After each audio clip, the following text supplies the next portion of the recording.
আমি বললাম, আমি ব্যর্থ। আল্লাহ বলেন, বিশ্বাসীরা সফল হয়। আমি বললাম, আমার জীবনে অনেক কষ্ট। আল্লাহ বলেন, নিশ্চয়ই কষ্টের সাথে আছে স্বস্তি। আমি বললাম, আমাকে কেউ সাহায্য করে না। আল্লাহ বলেন, মুমিনদের সাহায্য করা আমার দায়িত্ব। আমি বললাম, আমি দেখতে খুবই কুৎসিত।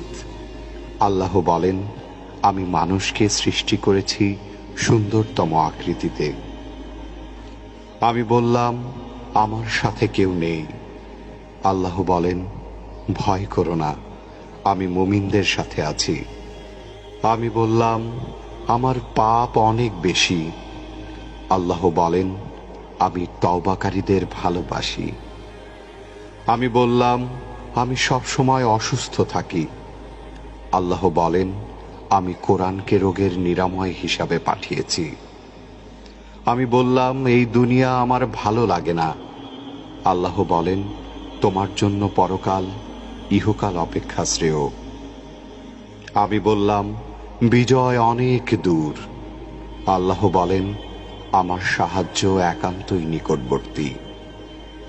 আমি বললাম, আমার জীবনে খুশি নেই।